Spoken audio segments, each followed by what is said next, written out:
Hello, my lovelies, and welcome back to Bedtime Stories with Celosia Crane.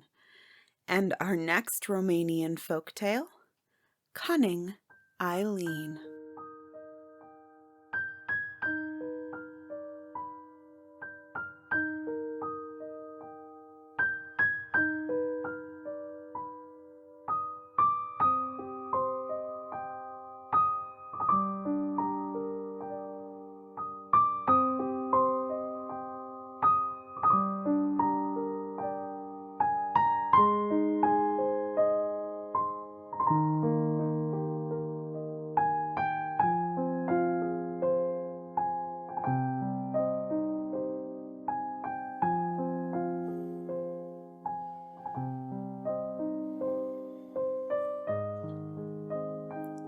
Once upon a time, something happened. If it had not happened, it would not be told. There was once an emperor who had 3 daughters. The oldest was beautiful, the middle one more beautiful, but the youngest, Ileane, was so fair that even the sun stopped to gaze at her and admire her charms. One day, the emperor received the news that his neighbor, a mighty monarch, was no longer friendly, but wanted to fight with him on account of a great imperial feud. The emperor consulted the old men of the country, and seeing that there was nothing else to be done, he commanded his valiant soldiers to mount their horses, take their weapons, and prepare for the terrible battle which was to be fought.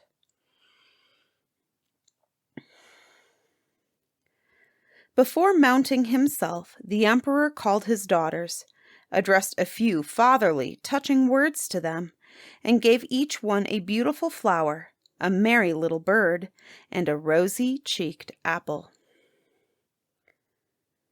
"Whoever has her flower with her bird mope, and her apple rot, I shall know has not kept her faith," said the wise emperor. Then, mounting his steed, he wished them good health, and set off with his brave soldiers on their toilsome way. When the neighboring emperor's 3 sons heard the news that the emperor had quitted his home and gone to the war, they made an agreement among themselves and sprang on their horses to ride to the palace and vex the monarch by making his 3 daughters faithless to his trust. The oldest prince, a brave, spirited, handsome fellow, went first to see how matters stood and bring tidings afterwards to the others. 3 days and 3 nights the champion stood under the wall, but not one of the girls had appeared at the windows. In the gray dawn of the 4th day he lost patience, plucked up his courage, and tapped on the eldest princess's window. "What is it? What is it? What is wanted?" asked the royal maiden, roused from her sleep. "It is I, little sister," said the prince. "I, an emperor's son, who have stood under your window 3 days for love of you."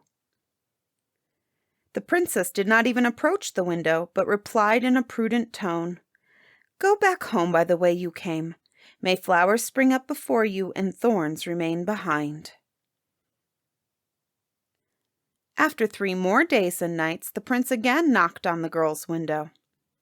This time the princess approached it and said in a more gentle voice, "I told you to go back home the way you came. May thorns spring up before you and flowers remain behind." Once more the prince waited 3 days and 3 nights under the maiden's window. In the gray dawn of the 10th day, that is, after thrice 3 days and thrice 3 nights had passed, he smoothed his hair and for the 3rd time tapped on the window. "What is it? Who is it? What is wanted?" asked the princess, this time somewhat more sternly than before. "It is I, little sister," said the prince. "For thrice 3 days I have stood longingly under your window. I would like to see your face, gaze into your eyes, and watch the words flow from your lips." The princess opened the window, glanced angrily at the handsome youth, and said in a scarcely audible voice, "I would willingly look into your face and say a word or two to you, but first go to my younger sister. Then come to me." "I'll send my younger brother," replied the prince, "but give me one kiss to make my way home pleasanter." And almost before he had spoken, he snatched a kiss from the beautiful girl. "May no second one fall to your lot," said the princess, wiping her mouth with her embroidered sleeve. "Go back home by the way you came. May flowers spring up before you, and flowers remain behind." The prince went back to his brothers and told them all that had happened, and the second took his departure. After this prince had stood under the second princess's window 9 times 9 days, and 9 times 9 nights, and tapped for the 9th time at her window, she opened it and said to him kindly, "I would like to look at you and say a word or two to you, but first go to my youngest sister, then come to me." "I'll send my youngest brother," said the prince, "but give me one kiss that I may hurry the faster."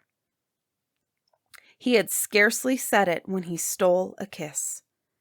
"May no second one fall to your lot," said this royal maiden too.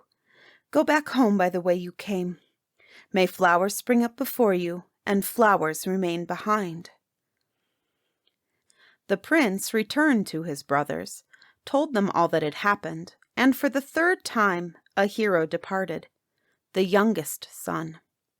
When he reached the palace where the 3 sisters lived, Ileane was standing at the window, and when she saw him, said merrily, "You handsome champion with the royal face, where are you hurrying, that you urge on your steed so hotly?" When the prince saw Ileane's face and heard Ileane's words, he stopped, gazed at her, and answered boldly, "I'm hurrying to the sun to steal one of its rays, to give to its sister and take her home, where she shall become my bride. Now, little sister, I will stop on my way to look at you, gaze at the radiance of your face, say a word to you, and steal a word in reply." Ileane cleverly answered, "If your nature is like your words, if your soul is like your face, proud and beautiful and mild and gentle, I will gladly call you into the house, seat you at a banquet, give you food and drink and kisses." The prince sprang from his horse as he heard these words and answered boldly, "My nature will be like my speech, my heart like my face. Let me in, seat me at the banquet. You shall never repent it from dawn till nightfall." He had scarcely uttered the words when he leaned upon the windowsill, jumped through the window into the room, went through the room to the table, and took his place at the very top, where the emperor had sat when he was a bridegroom. "Stop, stop," said Ileane. "First, let me see whether you are what you ought to be, and then we'll talk and begin our love-making. Can you make roses grow on burdocks?" "No," said the prince. "Then the thistle is your flower," said clever Ileane. "Can you make the bat sing in a sweet voice?" "No," said the prince. "Then night is your day," said clever Ileane. "Can you make apples grow on wolfsbane?" "That I can," said the prince. "Then that shall be your fruit," replied the beautiful and cunning Ileane. "Sit down at table."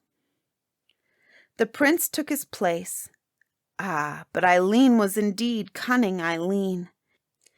Ere he had fairly seated himself, he dropped, chair and all, into the deep cellar where the emperor's treasures were kept. Ileane now began to scream, "Help!" And when all the servants came rushing in to see what had happened, she told them she had heard a noise, and was afraid that someone had got into the cellar to rob the emperor of his treasures. The servants did not waste many words, but instantly opened the iron door and went into the cellar, where they found the prince and brought him in disgrace to be sentenced. Ileane pronounced judgment.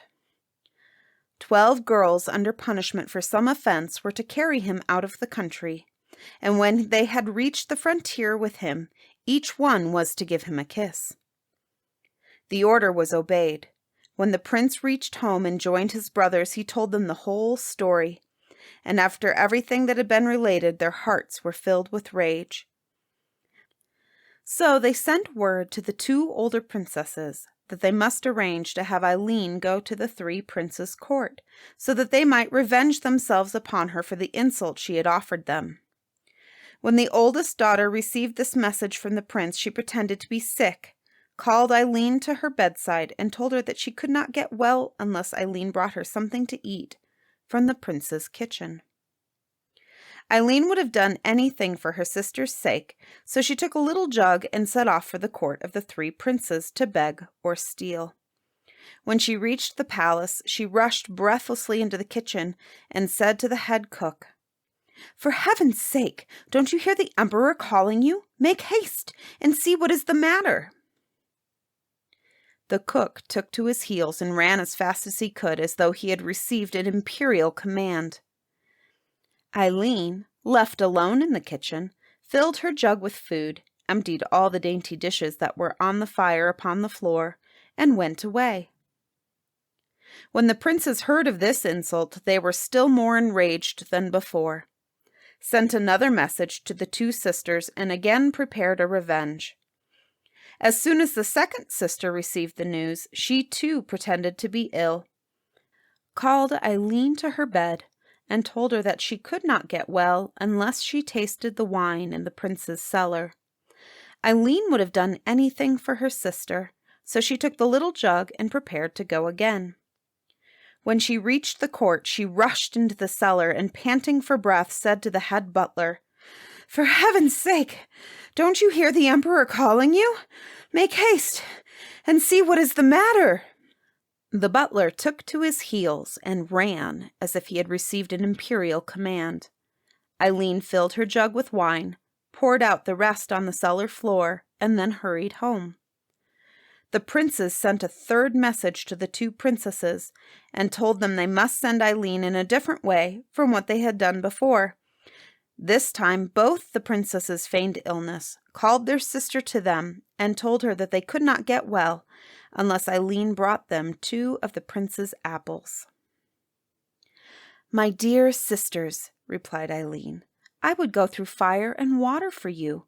How much more willingly," to the princes. Taking the little jug, she set off to find, seize, and bring back the fruit and save her dear sisters' lives. When the youngest prince learned that Ileane was coming to the garden to steal the golden apples, he gave orders that, if groans were heard there, nobody must dare go in, but let the person who was wailing moan in peace. Then he hid huge knives, swords, spears, and many other things in the earth under the tree that bore the golden apples, concealing them so that only the sharp points rose out of the ground. After he had finished, he hid himself in a clump of bushes and waited for Ileane. She came to the gate, and seeing the 2 huge lions that kept guard there, flung each of them a piece of meat. The lions began to tear it, and the princess went to the apple tree, stepped cautiously between the knives, swords, spears, and other things, and climbed into it. "May this do you much good, little sister," said the prince. "I'm glad to see you in my garden." "The pleasure is mine," replied Ileane, "since I have so brave and handsome a prince for my companion. Come, climb the tree and help me pick some apples for my dear sisters, who are dangerously ill and have asked for them." The prince wanted nothing better. He meant to pull Ileane from the tree among the knives. "You are very kind, Ileane," he replied. "Be kinder still and give me your hand and help me up into the tree." "Your plan is wicked," thought Ileane, "but it shall work your own misfortune." She gave him her hand and pulled him up the trunk to the branches, and then let him drop among the knives, swords, spears, and other such things which had been put down there for her own destruction. "There you are," said she. Now you will know what you meant to do." The hero with the black soul began to shriek and groan, but nobody came to help him. They left him, according to his own orders, to moan in peace, and he was obliged to bear his terrible sufferings patiently. Ileane took her apples, carried them home, gave them to her sisters, and then went back to the imperial palace, and told the servants to go and rescue their master from his great danger. The prince, who had been so abominably treated, sent for the most skillful witch in the whole country to come and give him a cure for his wounds. But Ileane had gone to the witch first and offered her a great deal of money to let her, Ileane, go to the court in her place. So Ileane went to the palace disguised as the witch. She ordered a buffalo hide to be soaked in vinegar 3 days and 3 nights, then taken out and wrapped around the wounded youth.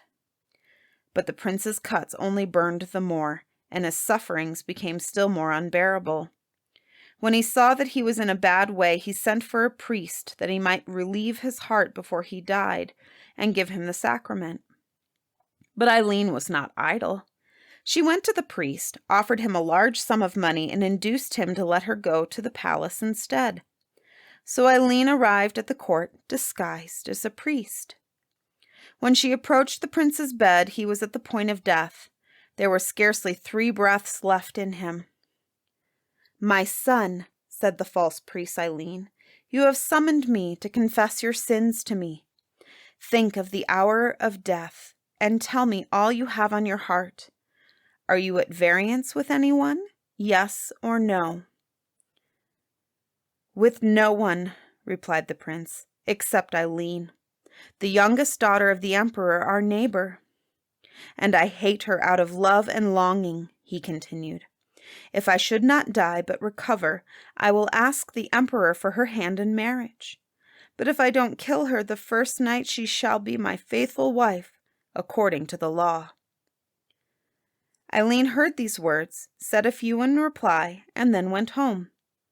Here she soon understood why her sisters were wailing and lamenting, for they had heard that the emperor was returning home from the great war. "You ought to rejoice," said Ileane, "when you hear that our kind father is coming home safe and well." "We should rejoice," replied the sisters, "if our flowers had not withered, our apples had not rotted, and our birds had not stopped singing. But now we have reason to cry." When Ileane heard these words, she went to her room, saw the flowers sprinkled with dew, the bird hungry, and the apple looking as if it wanted to say, "Eat me, little sister." So, to help her dear sister, she gave the flower to one and the bird to the other, keeping only the beautiful apple for herself. So they waited for the arrival of the emperor, who was very stern in his commands. When the monarch reached home, he approached his oldest daughter and asked for the flower, the bird, and the apple. She showed him nothing but the flower, and even that was half withered. The emperor said nothing, but went to his second daughter.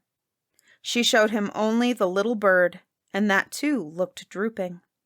Again the emperor did not speak, but silently went up to his youngest daughter, clever Ileane.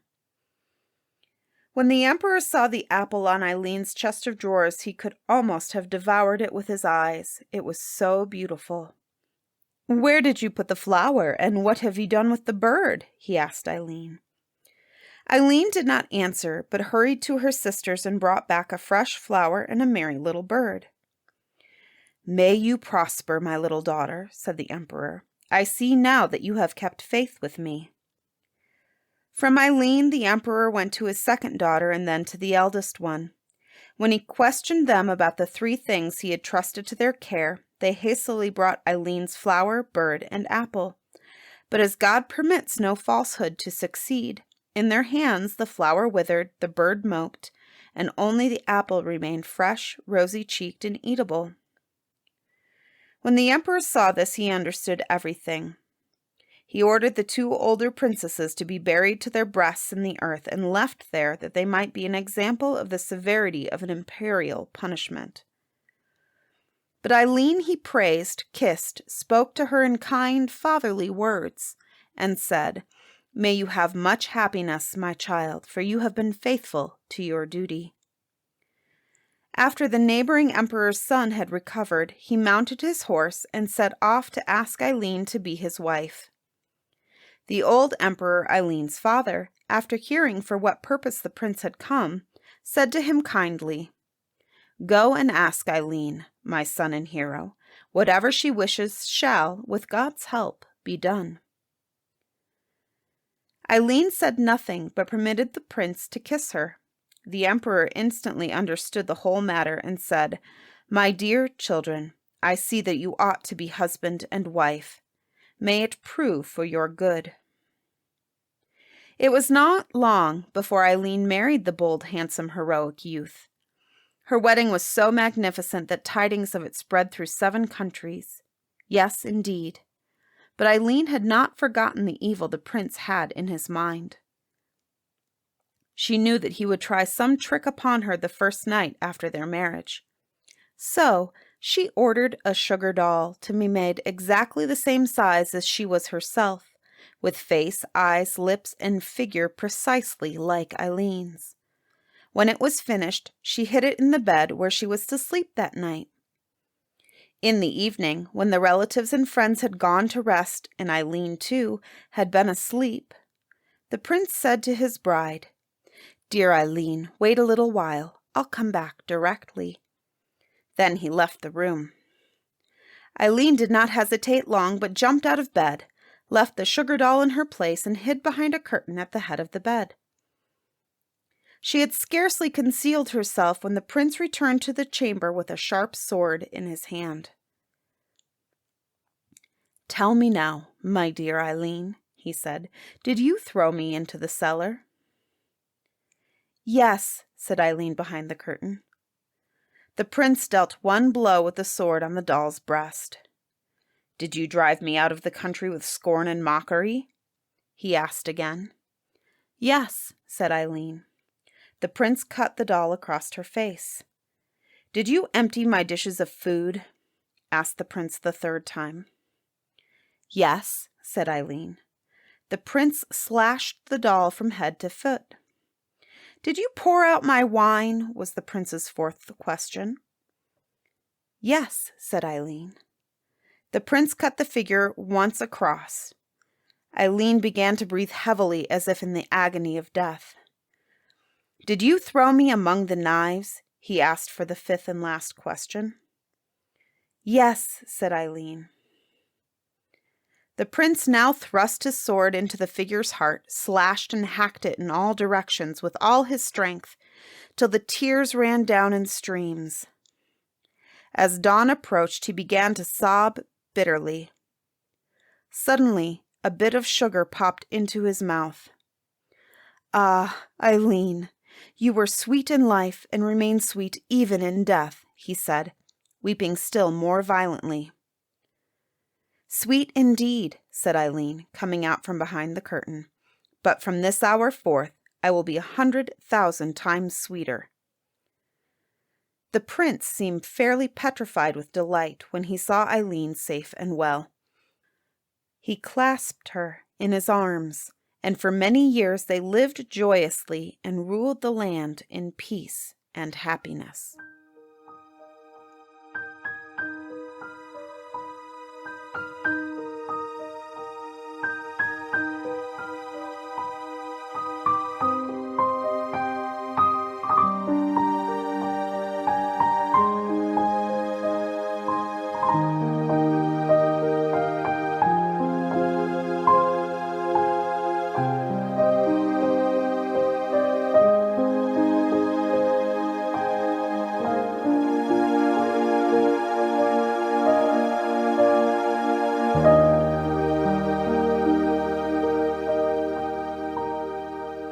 Bedtime Stories with Celosia Crane is proudly produced by Lantern AudioWorks.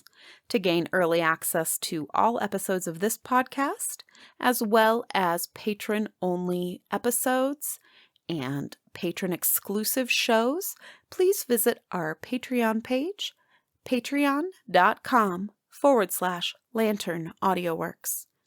Monthly pledges begin as low as $3 a month.